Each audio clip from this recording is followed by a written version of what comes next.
Bonjour à tous, bonjour à toutes. Je vous remercie de m'avoir invité, même si c'est pour me bousculer un peu, c'est de bonne guerre, pour introduire ces 11e rencontres annuelles qui sont un rendez-vous incontournable, et je dois dire extrêmement bien fixé dans l'agenda, puisqu'elles correspondent traditionnellement à l'examen du PLFSS, ce qui nous permet d'avoir une fois par an au moins des discussions assez franches, directes, et j'espère aussi transparentes que possible. Nous partageons tous ici un même constat. La santé est une filière industrielle hautement stratégique pour la France. Je voyais ici sur votre plaquette produire en France, soigner le monde. Nous souhaitons partager ce constat et cette ambition avec vous. Nous partageons même un même objectif, mettre la filière industrielle au cœur de nos priorités nationales. Nous avons aussi une contrainte, j'y reviendrai, vous l'avez mentionné, celle de parvenir à trouver le point d'équilibre entre le développement économique de notre pays et la préservation de la solidarité nationale. La santé est une filière industrielle hautement stratégique pour la France qui doit répondre à ces enjeux d'équilibre. C'est un des secteurs les plus innovants de l'industrie mondiale, c'est un des secteurs qui apporte une réponse aux besoins croissants d'une population vieillissante. Vous le savez, à horizon 2060, le nombre de personnes de plus de 75 ans aura doublé. C'est aussi un secteur qui, évidemment, nous a sauvés d'une pandémie mondiale extrêmement violente, extrêmement virulente. Nous avons tous fait des efforts pour contribuer à en sortir. Les quelques masques que je vois dans la salle nous montrent qu'on n'est pas encore complètement sorti d'affaire, mais évidemment, l'industrie pharmaceutique a porté une contribution extrêmement forte à la gestion collective de cette pandémie, et je vous en remercie. Cette pandémie a montré l'importance d'avoir une filière industrielle forte pour garantir notre approvisionnement en produits critiques. Pendant la crise, l'État a soutenu avec force plusieurs projets de relocalisation. Pour n'en citer que 3, vous les connaissez, l'adrénaline, le propofol et le fentanyl. Nous avons besoin que vous, industrie de santé française, poursuiviez cet effort de localisation en France de la production de molécules critiques. En choisissant la France comme plateforme de développement international, vous contribuez à la force de notre économie et à celle de notre système de santé. Vos entreprises, on en discutait il y a quelques minutes, Monsieur le Président, investissent chaque année plus de 3,5 milliards d'euros pour la recherche en France et 1 milliard d'euros dans un domaine qui m'est cher, le domaine industriel. Vous représentez près de 30 000 emplois. L'apport du G5 Santé à la balance commerciale française s'élève à plus de 11 milliards d'euros. C'est majeur et je souhaite sincèrement et solennellement vous en remercier. J'espère vivement que vos projets d'investissement dans les années qui viennent nous permettront de conforter la filière industrielle française et notre souveraineté sanitaire. Vous le savez, le gouvernement a fait de la santé sa priorité à travers 2 récents plans, le plan de relance et le plan Innovation Santé 2030. Le plan de relance a permis de soutenir près de 190 projets liés aux industries de santé pour un montant d'aide de plus de 800 millions d'euros et un montant global d'investissement d'1,7 milliard d'euros. Parmi les 30 médicaments identifiés en grande tension pendant la crise Covid, 24 ont vu tout ou partie de leurs étapes de fabrication relocalisées sur le territoire et nous irons plus loin. Le plan Innovation Santé 2030, vous y avez fait référence, Monsieur le Président, présenté par le Président de la République, répond à cette même ambition. Et je vous la confirme. Il est doté de 7,5 milliards et vise notamment à investir 3 domaines. Les biothérapies et les bioproductions, la santé numérique et les maladies infectieuses émergentes. Les mesures que le gouvernement a mises en place commencent à porter leurs fruits. Quelques exemples chiffrés pour s'en convaincre si besoin était. 7,3 milliards d'euros ont été investis en recherche et développement pharmaceutique en 2020. C'est près de 20% de plus qu'en 2019. Notre pays est passé de la 4e à la 3e place en Europe pour les essais cliniques sponsorisés par l'industrie pharmaceutique. Nous comptons plus de 2000 startups de la santé en France. Et maintenant, maintenant, nous allons accélérer. Nous sommes alignés sur les priorités que vous identifiez. Vous souhaitez faire de la France le leader européen de l'innovation en santé. Nous aussi. Nous ne souhaitons pas, et je sais que c'est une préoccupation qui est la vôtre et que nous partageons, Nous ne souhaitons pas modifier le crédit impôt recherche. C'est un atout majeur de la France, c'est une marque connue dans le monde entier, y compris dans votre industrie. Les grands PDG des groupes pharmaceutiques non français m'en parlent régulièrement quand je les rencontre. Il fonctionne et nous souhaitons le sanctuariser parce qu'il permet l'innovation, il permet à des hommes et des femmes de donner à l'état de la recherche en santé une impulsion nouvelle, il permet des élans d'inventivité qui font l'honneur de la France et sa reconnaissance à l'international. Nous allons prochainement inaugurer, avec mes collègues François Braun, que je pense vous recevez en fin de matinée, qui aura sans doute lui aussi l'occasion d'entendre quelques messages de votre part, et Sylvie Retailleau, l'Agence de l'innovation en santé, pour mieux piloter le continuum recherche, innovation, accès au marché. J'y suis extrêmement sensible, mes deux collègues aussi, nous y travaillons, et nous allons, j'espère, avancer très vite, y compris sur la nomination du ou de la responsable de cette agence extrêmement importante. Évidemment, il ne suffit pas d'innover, il faut aussi produire. Là aussi, nous sommes, vous et nous, fortement engagés. Un appel à projet majeur de soutien à l'industrialisation sur notre territoire, doté de près de 700 millions d'euros, a été lancé en mars dernier, dans le cadre de France 2030. En outre, vous le savez, la France est le coordinateur du projet européen, projet important d'intérêt européen commun, les fameux PIEC, en santé. Les premiers projets seront pré-notifiés à la Commission fin octobre. Fin octobre. Je ne peux donc pas les dévoiler aujourd'hui, mais je sais que certains d'entre vous portent de très beaux projets dans le cadre de ce PIEC. Enfin, les produits innovants, une fois fabriqués, doivent être rapidement accessibles.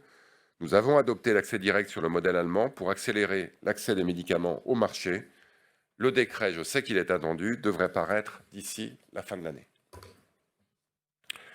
On sera très vigilant, je sais que là aussi vous y êtes sensible, pour qu'il ne se substitue pas à l'accès précoce, dont il est et doit rester complémentaire. L'une des missions de l'Agence Innovation Santé sera de lever les blocages et de simplifier et accélérer l'accès au marché. Pour tout cela, nous avons créé, je pense, un environnement économique globalement favorable. Nous avons baissé les impôts des entreprises de quelques milliards, je pense qu'on est à plus de 25 sur le premier quinquennat. Vous le savez, nous avons réduit l'impôt sur les sociétés, qui est passé de 33% à 25% au 1er janvier 2022. Je sais que vous y êtes sensible, il est mentionné aussi dans votre document. Nous avons baissé la CVAE, nous la supprimons. Elle diminuera de moitié en 2023 et disparaîtra en 2024. Au total, cela représente plus de 8 milliards d'euros et pour vous, je pense, au moins 100 millions d'euros en 2 ans. De ce point de vue-là, petit message personnel, n'hésitez pas, vous êtes dans les territoires, à parler à vos élus locaux. La CVE est un impôt néfaste pour la production. Nous la compenserons dans les comptes des collectivités locales, mais aidez-nous à les convaincre que la suppression de la CVAE est une bonne nouvelle pour vous, mais aussi et surtout une bonne nouvelle pour eux, parce qu'elle permettra de continuer à installer des industries partout dans les territoires. Bon allez, je ne peux pas clôturer ce discours sans évoquer la situation dans laquelle se trouve ce pays en ce moment, et à cette aune, évidemment, le projet de loi de financement de la sécurité sociale. D'abord, vous rappelez, vous le savez, mais je souhaite insister sur le fait que nous sommes aujourd'hui dans un environnement particulièrement incertain, où la crise énergétique affecte les industries de santé, oui, mais encore plus fortement un certain nombre de secteurs industriels fortement consommateurs d'énergie. À cette aune, la stratégie de la France est double. Elle est à la fois de protéger les industries qui sont en première ligne face au choc énergétique. Croyez que j'y passe un certain nombre d'heures ces temps-ci de mon temps, mais elle est également de continuer à garantir l'attractivité de la France. Je vais être très clair, mon mandat de ministre de l'Industrie est lui aussi très clair. Il est de défendre les industries pourvoyeuses d'emplois et d'innovation et qui contribuent à notre souveraineté. Votre industrie en fait partie, vous le savez, elle est particulièrement chère au président de la République. Et croyez-moi, si elle est chère au président de la République, elle est extrêmement chère au ministre de l'Industrie. Vous avez évoqué, M. Véron, le projet de loi de financement de la sécurité sociale. Vous le savez, nous vivons dans un monde fait de contraintes, et notamment de contraintes budgétaires, dans un environnement économique particulièrement incertain. Un équilibre a dû être trouvé pour préserver notre modèle social et solidaire auquel je suis sûr vous êtes attachés, tout en confortant l'attractivité de notre territoire. Je me doute qu'à ce stade, vous ne voyez pas le point d'équilibre comme un point d'équilibre parfaitement satisfaisant. Le travail parlementaire va se poursuivre. Sachez néanmoins, et c'est une des raisons pour lesquelles je suis parmi vous aujourd'hui, que le gouvernement a entendu vos alertes sur un certain nombre de mesures. Et j'aimerais ici dire que nous y répondons par des actes. Je pense en premier lieu à la procédure de référencement, vous y avez fait référence, c'est le cas de le dire, qui aurait peut-être pu être un bel outil de politique industrielle, notamment visant à produire davantage de produits de santé en France, et qui prévoit de tenir compte pour ce faire des objectifs de développement durable ainsi que de la sécurité d'approvisionnement. Le gouvernement a entendu vos craintes si cette mesure venait à raréfier l'offre, qui serait évidemment totalement à l'opposé de l'objectif poursuivi. Nous déposerons donc, dans le cadre du projet de loi pour le financement de la sécurité sociale, un amendement gouvernemental pour transformer cette procédure en simple expérimentation à laquelle vous serez étroitement associés, de manière à ce qu'elle soit bien calibrée.